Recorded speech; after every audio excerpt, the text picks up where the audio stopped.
Hello बच्चों, मैं हूं आपके साथ दुर्गेश भारद्वाज। तो बच्चों, स्वागत है आपका एक बार फिर से हमारे YouTube channel study with UP वाली शिक्षा में। तो बच्चों, यदि आपको हमारी वीडियो पसंद आए तो प्लीज़ इसे लाइक एंड शेयर जरूर करें और अगली वीडियो के लिए आप इस चैनल को सब्सक्राइब जरूर करें तथा बेल आइकन को दबाना न भूलें ताकि आपको हमारी अगली वीडियो सबसे पहले प्राप्त हो सके। तो चलिए शुरू करते हैं हम आज की व्याख्या। उधो मोहि ब्रज बिसरत नाही, वृंदावन गोकुल वन उपवन सघन कुंज की छाई। प्रात समय माता जसुमती अरुनंद देखी सुख पावत, माखन रोटी दही सजायो अति हित साथ खवावत। गोपी ग्वाल बाल संग खेलत, सब दिन हसत सिरात। सूरदास धनी धनी ब्रजवासी, जिनसो हित जदुतात। तो चलिए अब इनके कठिन शब्दों को भी देख लेते हैं। उधो मोहि ब्रज बिसरत नाही। उधो उधो मतलब उद्धव, जो श्री कृष्ण जी के दोस्त थे उनका नाम था उद्धव। मोहि मतलब मुझे या मैं।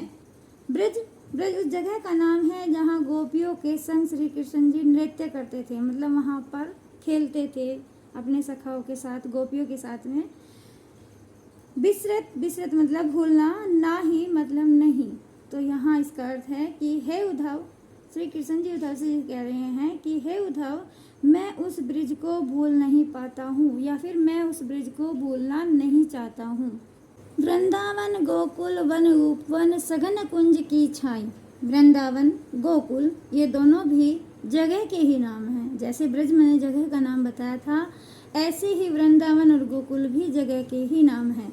वन मतलब वन, उपवन यानी बाग बगीचे, सघन सघन मतलब घने यानी गहन यानी बहुत ज़्यादा। कुंज मतलब छोटे बड़े वृक्षों के समूह। की छाही का मतलब होता है कि छाँव में।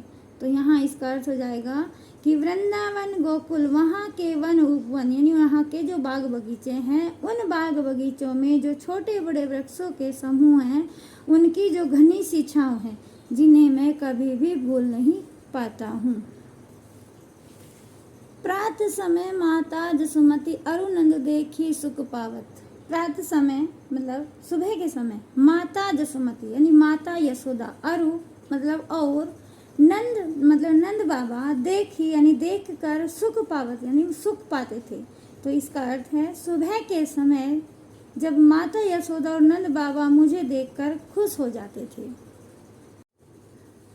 माखन रोटी दही सजायो अति हित साथ खवावत। माखन मतलब घी, रोटी का यहाँ पर रोटी ही हो जाएगा, दही, सजायो सजाती है, अति ज़्यादा यानी बहुत ज़्यादा, हित भलाई के लिए यानी भले के लिए, साथ मतलब यहाँ पर साथ का साथ ही हो जाएगा, खवावत खिलाती है। तो यहाँ इसका अर्थ हो जाएगा जब श्री कृष्ण जी उद्धव जी से कहते हैं कि मेरी माँ मेरे लिए घी के साथ रोटी और दही को थाली में सजा कर लाती थी और खुश होकर मुझे मेरी भलाई के लिए खाना खिलाती थी। गोपी ग्वाल बाल संग खेलत, सब दिन हंसत सिरात। गोपी का यहाँ पर गोपी ही रह जाएगा। ग्वाल बाल मतलब बचपन के सखा जो ग्वाले हैं वे, संग मतलब साथ, खेलत यानी खेलते, सब दिन यानी हर दिन, हंसत मतलब हंसते हुए, सिरात यानी बीत जाना। तो यहाँ इसका अर्थ हो जाएगा कि गोपी ग्वाले जो मेरे बचपन के सखा हैं, उनके साथ मेरा प्रत्येक दिन हंसते हंसते खेलते खेलते ही बीत जाता था।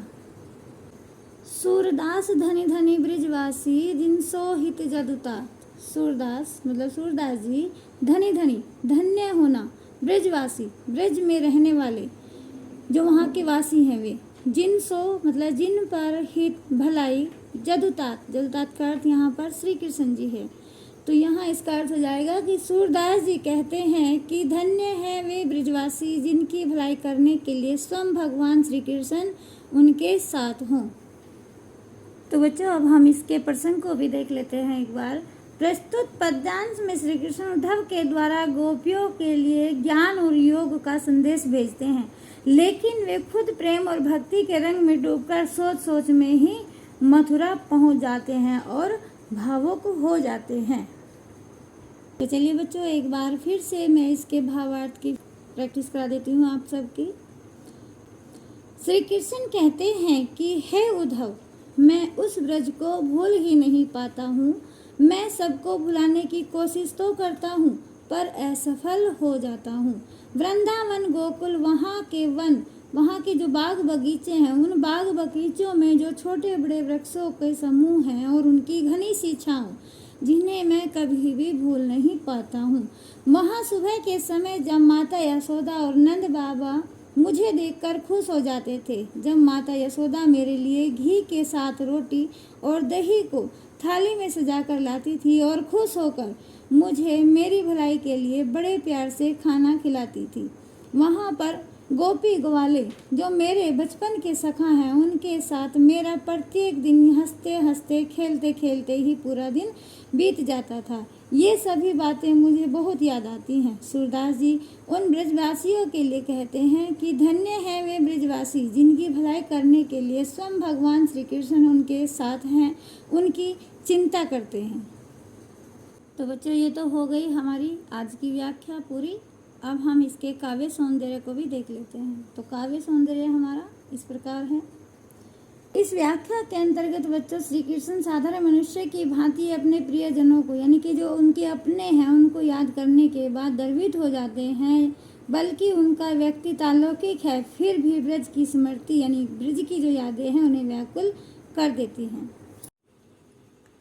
तो बच्चों, काव्य सौंदर्य में भाषा ब्रज है, गुण माधुर्य, रस श्रृंगार रस, छंद ज्ञात्मक, शब्द शक्ति, अभिधा और व्यंजना। अलंकार, अब यहाँ पर अनुप्रास अलंकार देख लीजिए। ब्रज विसृत में बै, गोपी ग्वाल में ग और अति हित में त। वर्ण की आवर्ती बार बार होने के कारण यहाँ पर अनुप्रास अलंकार है।